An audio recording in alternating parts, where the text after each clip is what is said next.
Welcome back, Defenders. Unfortunately for today's video, we have to start by talking about a Russian terror attack.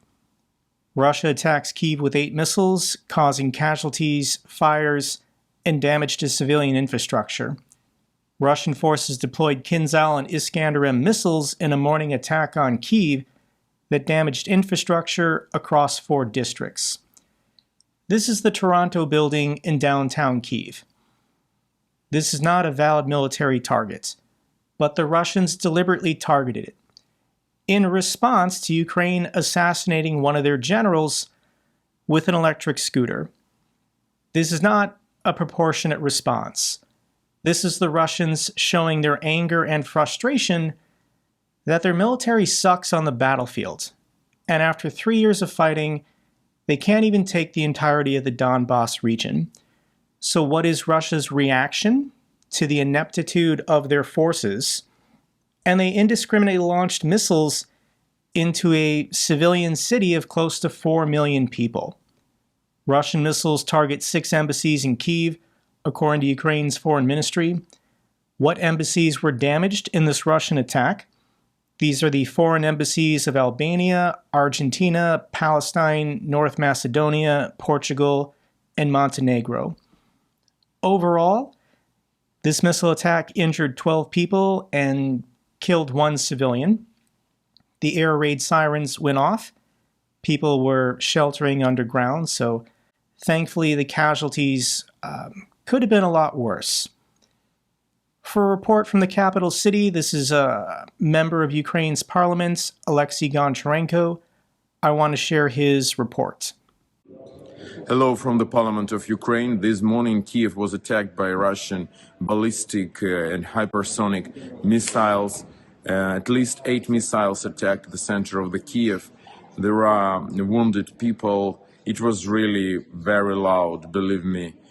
So me, as millions of people in Kiev, woke up from huge explosions, and that was really terrible. And Russia continues its terror. That's the answer to everybody who wants to speak about peace. Russia doesn't want any peace. They only can be forced to peace. That's something we should understand. The Russians aren't looking for peace, and the Russians don't care who they kill or what they damage. Kiev's historic St. Nicholas Cathedral, which is over 100 years old, was damaged in this missile strike. This is what Ukraine looks like without the Russians. This is what Ukraine looks like with the Russians. And this is the stained glass from St. Nicholas Cathedral, blown out by the shockwave. I do want to share the video of Ukrainians cleaning up the broken glass.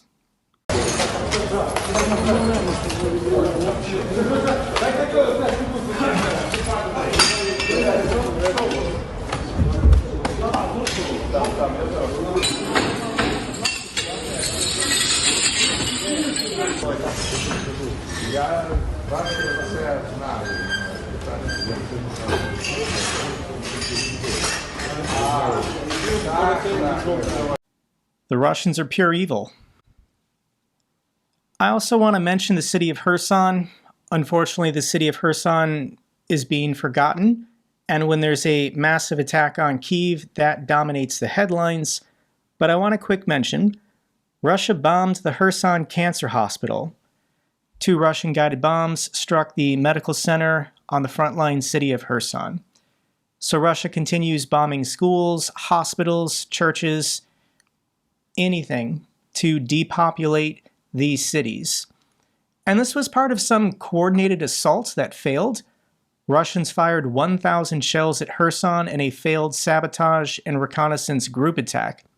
So this was coordinated artillery firing 1,000 shells on the city of Kherson within 40 minutes to allow their troops to get across the river. This is what Putin wants. This is what Putin is demanding of his forces. In December, in the winter cold, get in boats and try and cross the freezing water of the Dnipro River to establish a foothold or bridgehead on the other side. Why is Putin trying to do this? And he'll say he wants the administrative borders of Kherson, but he's trying to get across the river before the front lines are frozen. If the Russians can take just a small amount of territory somewhere, then they're on the other side of the river, and they can start building up their forces on the other side during a freeze or during a ceasefire. And then in 2, 4, or 6 years, when Putin wants to start the war again, it'll be quick or easier to strike the cities of Mykolaiv or even Odessa. This is the only reason why the Russians are trying to get across the river in December. This is stupid. And the Russian forces know this. Russian troops sabotage their own watercraft as suicides rise in this Russian Kherson regiment.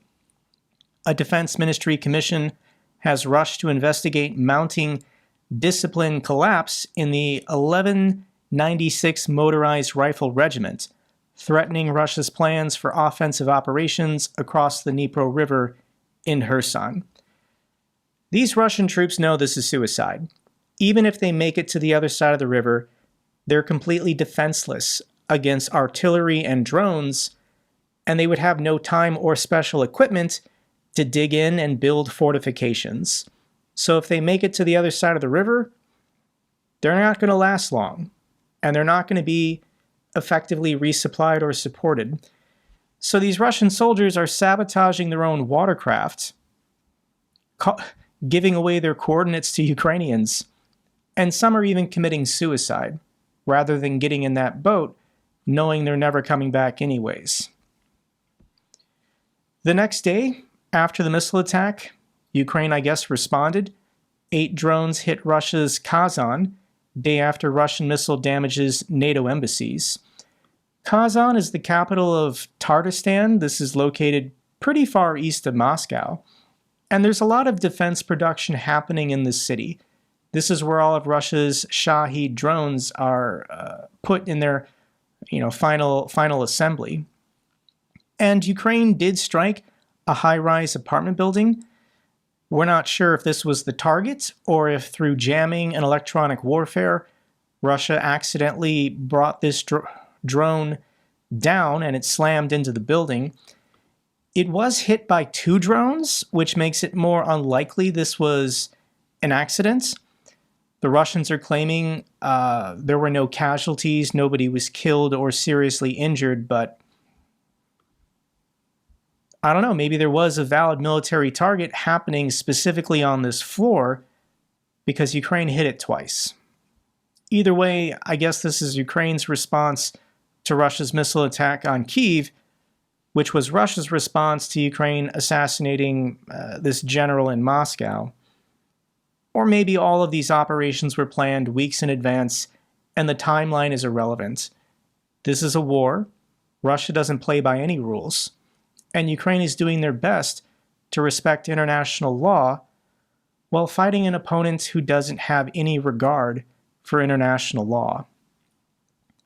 Zelensky slams Putin over missile duel comments, calls him a dumbass. The comments followed a statement by Putin where he said a high-tech duel between Russia and Western-backed air defense would be interesting. So here's the tweet on the official record. President Zelensky calling Putin a dumbass. And it was in response to this statement made during Putin's annual press conference. I'll go ahead and read what Putin said. Let them propose to us and let them propose to those in the West and in the United States to carry out some kind of technological experiment. Let's say some kind of high-tech duel of the 21st century. Let them determine some object to be hit, for example, in the capital city of Kiev, concentrate all of their air and missile defense forces there, and we will strike there with Oreshnik, and we'll see what happens. We are ready for such an experiment. In any case, we don't exclude it. We will conduct such an experiment, such a technological duel, and see what happens. It's interesting. For Vladimir Putin, indiscriminately bombing a city of 4 million civilians, is interesting. That's why President Zelensky called him a dumbass. And the Russians just are not giving any indication they are seeking peace or a ceasefire. I think at this point, Putin loves it. Putin loves that thousands of Russians a day are willing to fight and die for him. Putin loves seeing Ukraine be slowly destroyed and the Ukrainian people defeated. They're not there yet, but Putin would only continue the war if he was confident he would win. So here's him at his annual press conference bragging that the West can't stop him, that the West is not supporting Ukraine enough. Now, is it possible to stop the fighting right now? You see, that's the thing. I've talked about this before. What's happening? There is a depletion of military equipment, gear, ammunition, and most importantly, personnel on the part of the Ukrainian armed forces. Depletion. What do we see on the battlefield today? Our army is advancing, and the enemy cannot hold the positions they retreated to on that particular day. At this moment, they retreated in an organized manner, but cannot hold their ground. Our guys keep pushing forward day after day. Stopping for a week would mean giving the enemy a chance to fortify their positions and to receive the necessary equipment and ammunition, which is crucial for training their personnel.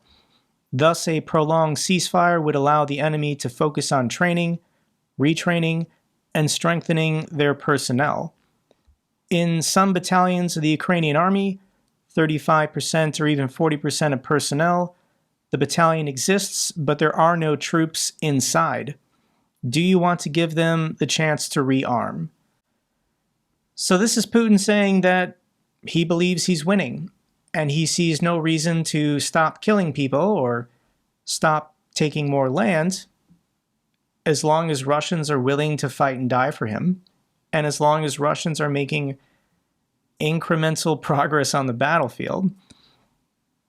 I'll continuously argue it makes no sense to sacrifice these lives, to waste this money, to lose this equipment for that tree line or that wheat field or that completely leveled small village, but this is how the Russians are measuring their success at the moment.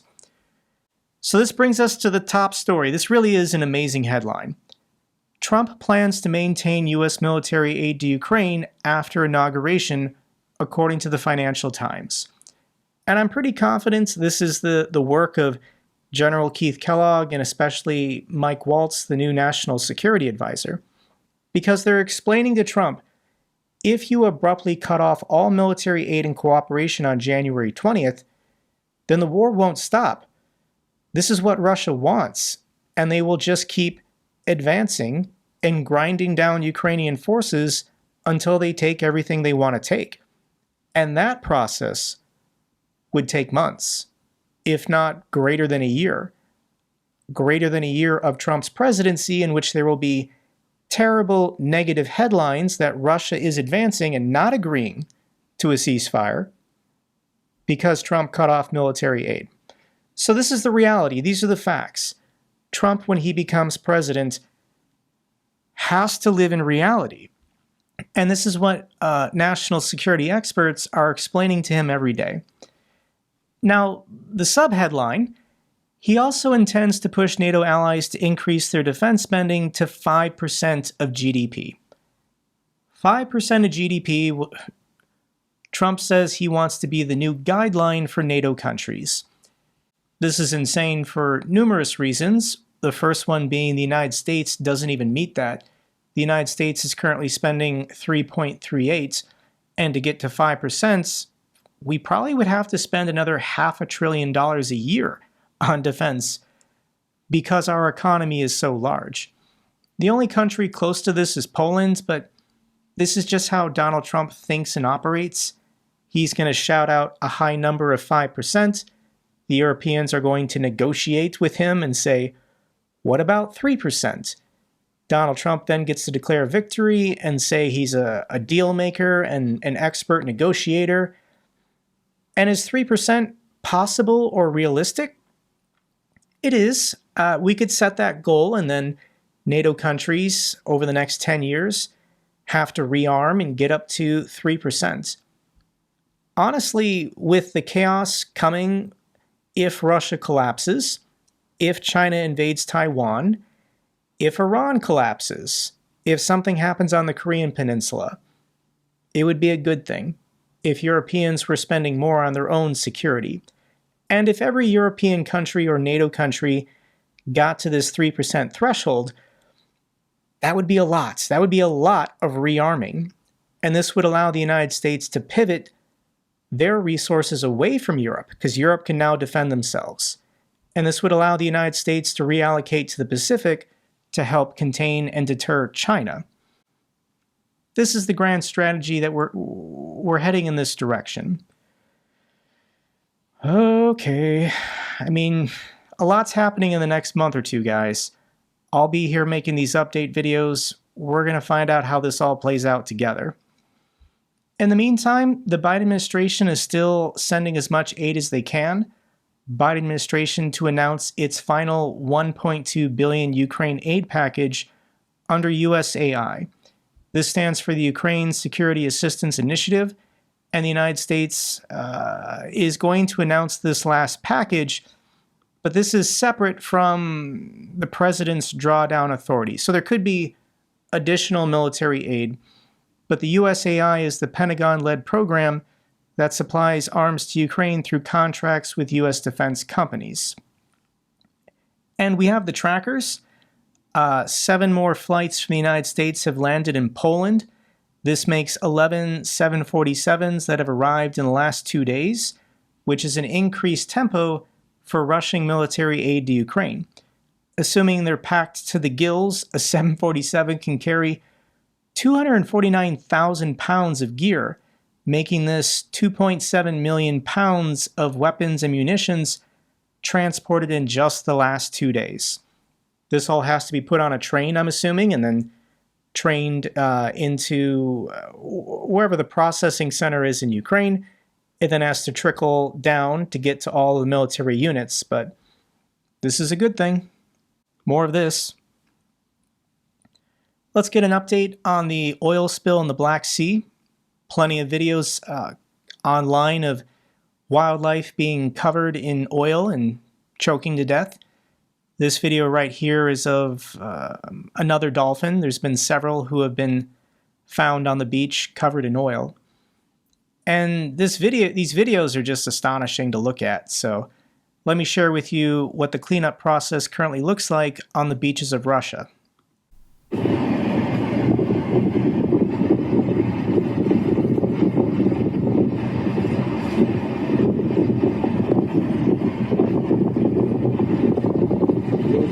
Все такое жидкое.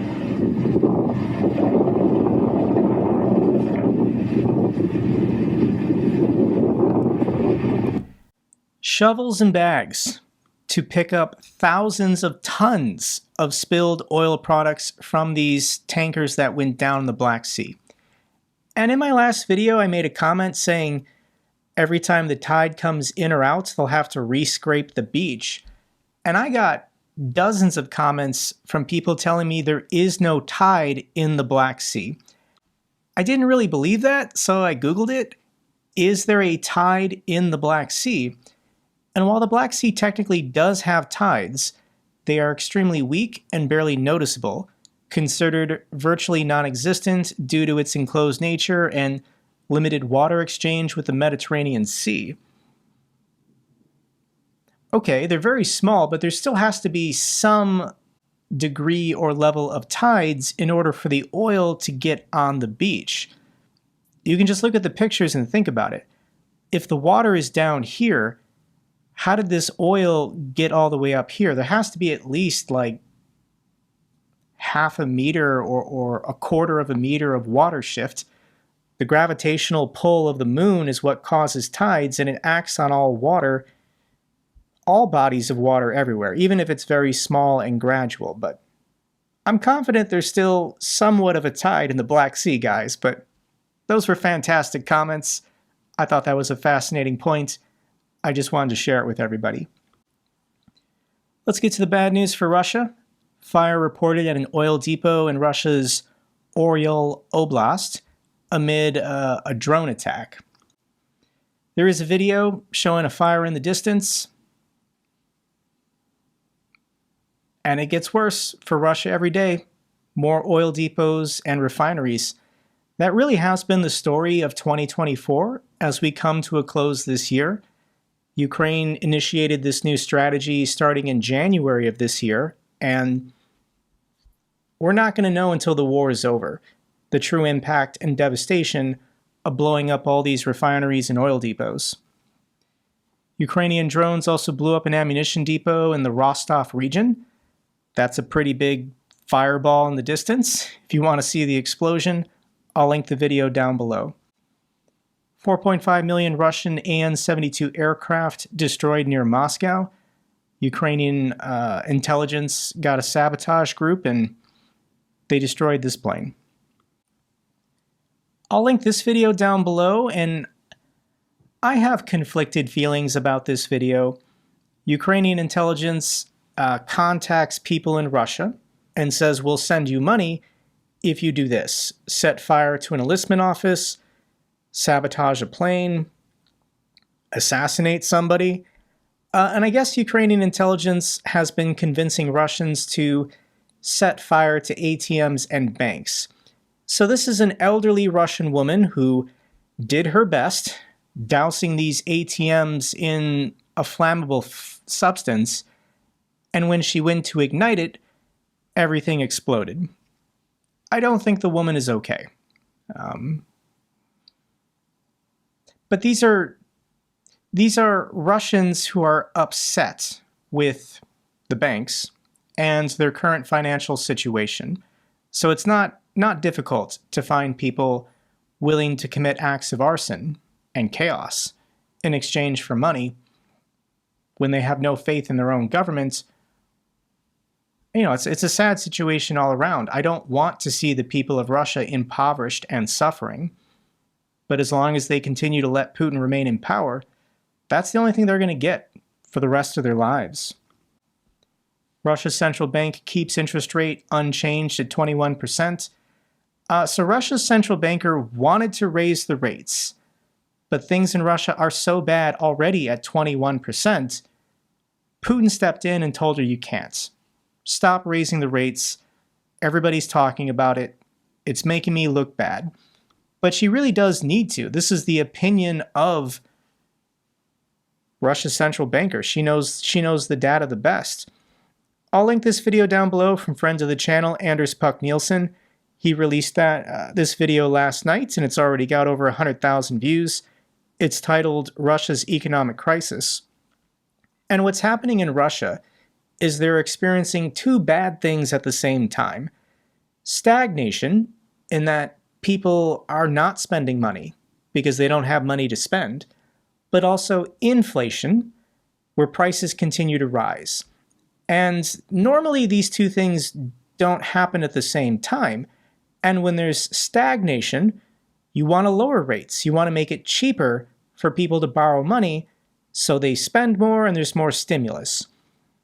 But when you have inflation, you want the opposite. You want to raise rates. You want to basically slow down the velocity of money.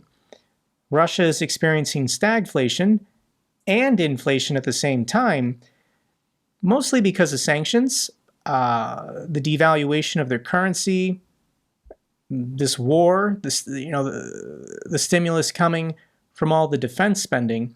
But none of the balance sheets add up. Everybody is operating at a loss. Everybody is taking on more debt.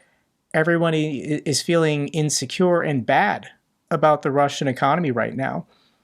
And there will be some kind of crucial breaking point in 2025. It's been 3 years, but we're the closest today that we've ever been to Russia's economic collapse.